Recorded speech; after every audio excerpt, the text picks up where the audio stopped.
Ladies and gentlemen, hey, hi, how you doing? Welcome back to the channel. Thank you so much for stopping by. A pretty obvious change that a lot of us are expecting here in Warzone 2 is a nerf to the RPK. It is far and away the #1 weapon in Warzone 2 right now in terms of its overall TTK, just how easy it is to use in terms of its control. Everything just sort of combined together makes it the most consistent and well-rounded gun right now. So we're expecting it to get a nerf here, either with a random update or at the latest with the Season 2 launch update. So today, I wanted to take a look at a couple of other guns that actually are extremely similar in TTK that once that RPK nerf goes into effect, are going to become a whole lot more competitive in the general meta. And honestly, you could even get away with using them right now. So we'll break down the best setups for those guns as well. So we are here on sim.gg and we got a handful of different weapons on our TTK chart here. We are looking at, of course, 250 health for the most, accurate Warzone stats here. And when we look at this chart, obviously we got the combination shots factoring in for the best accuracy. And I got 5 different guns on this graph, all of which has been talked about at one point or another, right? RPK is on there obviously as our orange line. This is the main focus for today.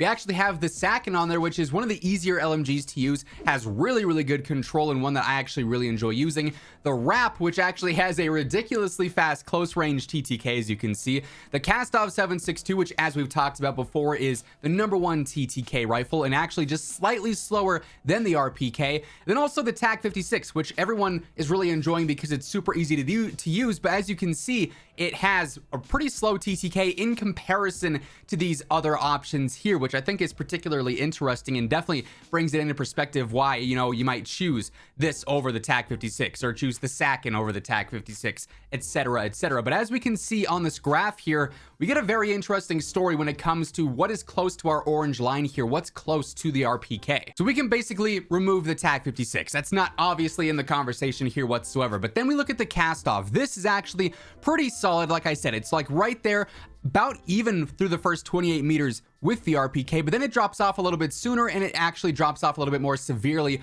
over range, making the 7.62 obviously a great choice for a rifle. And even if the RPK gets nerfed, that's a good idea to run as well. Like, it's certainly going to be something that's going to be consistent. But really what I want to focus on here is the Sakin and the RAPP, because these both are severely underrated right now. But as you can see, the RAPP is actually decently better than both choices through the first 33 meters. Now keep in mind, the RAPP's recoil is a little bit more noticeable than either of the other two because its fire rate is much faster. But then even over range from 34 meters to 57 meters here, it is right there with the RPK. Now it does drop off a little bit at that 58 meter mark, nothing too crazy, not something that's going to be super noticeable in game by any means. And especially again, once we see this RPK nerf added into the game and this TTK maybe is a little bit slower on the RPK, perhaps its damage drop off in this mid-range here is more severe, then suddenly you have the RAPP with a better TTK in the mid-range, and then the Sakin here basically equal again with the RPK through the first 34 meters,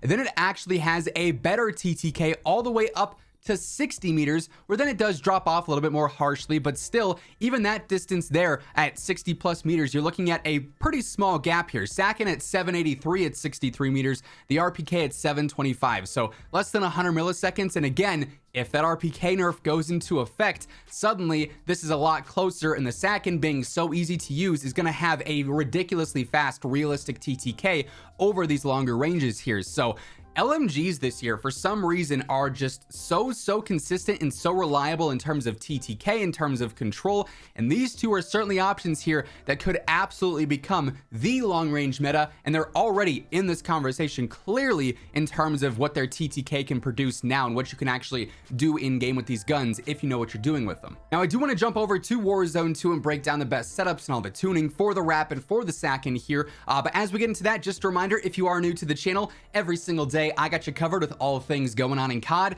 so feel free to hit that subscribe button. Join us ultimately on the road to 1 million subs. That way you can always guarantee you're up to date with the latest news, updates, class setups, tips. Everything you need to know is always right here. Also, if you guys enjoy the video, let me know by dropping a like on it as well. Let's try and aim for 2,000 likes on this one. So for the Sakin setup here, this one is relatively straightforward. I really want to capitalize on its long range efficiency there. So really, I just want to make this thing as easy to use as possible over range. So we're really just focused on a lot of control here for the most part. So first up, I've got the G305 rear grip. This is going to be for better recoil control in general. And I actually go through and I tune that for even better steadiness and even better idle stability. So this thing's not going to sway much and it's going to shoot very straight, obviously making things much easier over range. Classic, we got the AIMOT V4 in here for our optic. You guys know this is my go-to by now. We tune for that furthest eye position, that slightly faster aim down sight speed. That's not going to do anything too crazy, but it's a little something extra here and there.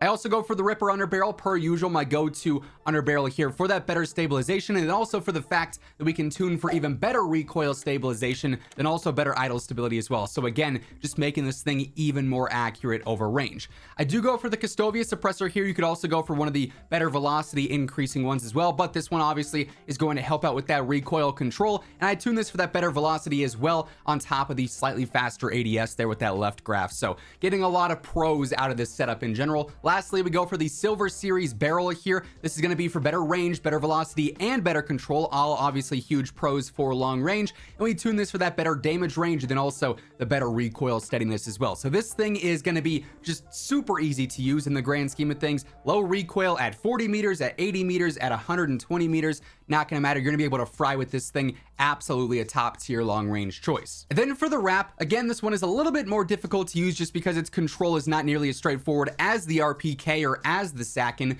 but clearly it has the TTK. So if you are landing your shots, this thing is going to fry, especially in that mid-range there as well. So first up here, I actually do go for the 100 round mag just because this thing's stock is 75 and that fire rate burns through ammo. So the last thing you want is going to be, mid gunfight with 2 enemies, 3 enemies, and have to stop and reload an LMG, which obviously is not fast. So I do use the extended mag there. I go for the TCG rear grip. This is again for better recoil control, tuned for the better idle stability and the better steadiness as well. Once more, AIMOT V4 optic, tuned for basically the same thing here. Furthest eye position, the slightly faster aim down sight speed as well. I go for the Ripper underbarrel. Once again, better recoil stabilization and idle stability on the tunes there. Then also the Custovia suppressor once more, better ADS, better velocity on the tunes for that one. You'll notice I don't use a barrel. That's primarily because, yes, you could get some better range and velocity out of the Romeo one, but these other ones aren't going to give you any better control and really over range at this point. The TTK is fine by itself. It doesn't need a ton of help in terms of the damage range.